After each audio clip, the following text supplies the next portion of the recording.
Subscribe کریں ہمارے channel مسلم update کو اور روزانہ ویڈیو دیکھتے رہیں۔ شکریہ۔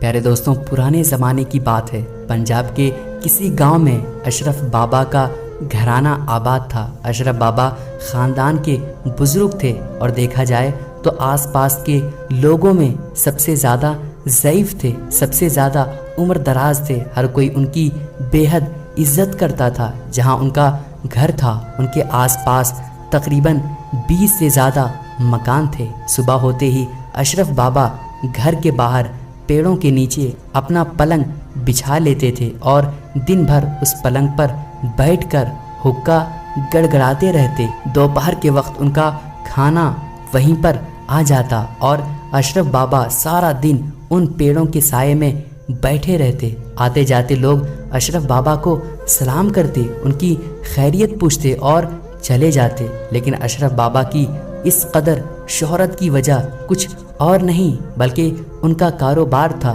جو کہ سالوں سے چلتا آ رہا تھا۔ اشرف بابا گاؤں والوں کا چلتا پھرتا بینک تھا۔ کسی کو پیسوں کی کوئی ضرورت پیش آتی تو وہ اشرف بابا سے قرض لے لیتا۔ اشرف بابا انہیں پیسے تو دے دیتے لیکن اپنا من مرضی سود وصول کیا کرتے تھے۔ وہ یہ کاروبار سالوں سے کرتے آ رہے تھے۔ اشرف بابا اپنے اصلی رقم سود سمیت لینے میں خوب ہوشیار تھے۔ انہیں 40 سال سے زیادہ گزر چکے تھے، کوئی ان سے پیسے لے کر بھاگ نہیں پاتا تھا۔ ایک دن گاؤں کے مدرسے کے مولانا صاحب اشرف بابا کے پاس سے گزر ہوا۔ اشرف بابا انہیں روک کر سلام دعا کرنے لگے۔ بابا نے انہیں قریب پڑی کرسی پر بیٹھ جانے کے لیے کہا اور ساتھ ہی حقہ پینے کے لیے دے دیا۔ مولانا صاحب نے انکار کرتے ہوئے کہا، جناب جمعہ کی نماز ادا کر کے آ رہا تھا تو سوچا آپ کی خیریت پوچھتے چلوں۔ آپ نے تو کبھی غلطی سے بھی مسجد کا رخ نہیں کیا۔ یہ سن کر اشرف بابا نے کہا، مولانا صاحب مجھے کام کرنے سے فرصت ہی کہاں ملتی ہے، کبھی کسی کو رقم دینا ہوتی ہے تو کبھی کسی کے سود کا کھاتا لکھنا ہوتا ہے، نماز کے لیے میرے پاس وقت ہی کہاں ہے۔ یہ سن کر تو جیسے مولانا صاحب کو آگ لگ گئی۔ وہ کہنے لگے کہ بابا سود حرام ہے، آپ بلا سود کے طور پر لوگوں کی مدد کر سکتے ہیں اور وقت پر اپنے پیسے واپس لے سکتے ہیں، اس طرح سے آپ کو بھی ثواب ملے گا اور لوگوں کی مدد ہو جائے گی۔ لیکن بابا کو کہاں نیکی کی بات سننی تھی اور بابا کے چہرے پر غصہ آ گیا اور وہ کہنے لگے، ارے میاں کہاں پر حرام ہے، ہم لوگوں کو پریشانی کے وقت پیسے دیتے ہیں، آج کل کون کسی کو کچھ دیتا ہے، لیکن میں کبھی کسی کو انکار نہیں کرتا۔ اب اس کے بدلے میں جو وصول کرتا ہوں وہ تو میری محنت ہے نہ کہ حرام۔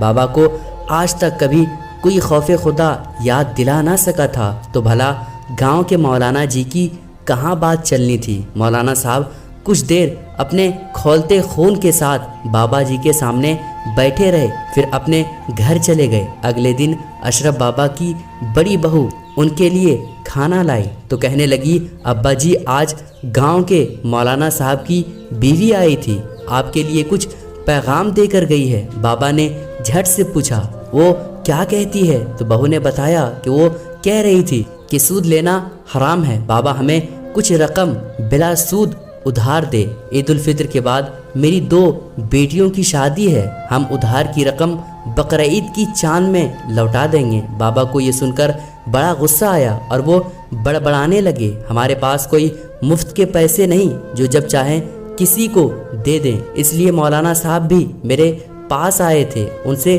کہو جو طریقہ ادھار لینے کا ہے اسی طریقے کے مطابق ادھار ملے گا ورنہ نہیں ملے گا۔ یہ شعبان کا مہینہ تھا اور چند ہی دنوں میں رمضان شریف کا مہینہ آ گیا۔ بابا اشرف روزہ تو ایک بھی نہیں رکھتے تھے لیکن افطار کرنے میں ان کا کوئی مقابلہ نہیں کر سکتا تھا کہ افطاری کے دوران ان کا دسترخوان سجا ہوتا تھا جس پر طرح طرح کے پھل اور پکوان بنے ہوتے تھے۔ ابھی 15 روزے ہی گزرے تھے کہ اشرف بابا کے گردوں میں تکلیف شروع ہو گئی، ساری رات تکلیف میں گزر جاتی ہے۔ چاروں بیٹے باپ کی طبیعت سے بے حد پریشان تھے۔ آخر وہ گھر کے بڑے بزرگ تھے، ان کی ذرا سی آواز پر سارا گھر قطار میں آ کر ان کے سامنے کھڑا ہو جاتا تھا۔ لیکن اشرف بابا دن بدن کمزور ہوتے جا رہے تھے، کمر بالکل چارپائی سے لگ چکی تھی۔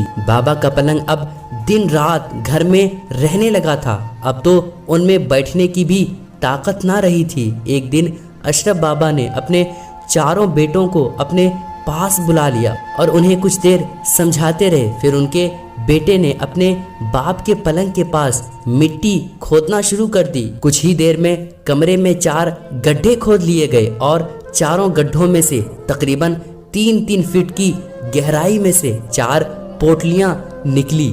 جب بیٹوں نے انہیں کھولا تو ان میں سونا اور چاندی کے سکے تھے۔ بیٹوں کی آنکھیں تو لالچ سے چمکنے لگی، وہ جلدی سے سارا مال دوسرے کمرے میں حفاظت سے رکھ آئے۔ اب تو یہ ہر روز کا معمول بن گیا تھا۔ اشرف بابا روزانہ کسی گھر کی طرف اشارہ کرتے اور بیٹے اس جگہ کو کھودتے تو وہاں پر دبا ہوا خزانہ باہر نکل آتا تھا۔ اسی طرح عید بھی آ گئی۔ یہ ان کے بیٹوں کی زندگی کی سب سے حسین عید تھی۔ چاروں بیٹوں کی تو ریل پیل ہو گئی، وہ خوشیوں کا ماحول ہو گیا تھا۔ لیکن عید کے 2-4 دن بعد ایک رات اچانک اشرف بابا کی طبیعت اور زیادہ خراب ہونے لگی۔ اب تو ان سے بولا بھی نہیں جا رہا تھا، ان کی جیسے آنکھ میں ہی جان اٹک گئی تھی۔ وہ اپنے بیٹوں سے کچھ کہنا چاہتے تھے مگر کچھ کہہ نہیں پا رہے تھے۔ بیٹے باپ کا اشارہ سمجھ رہے تھے، اس لیے وہ باپ کو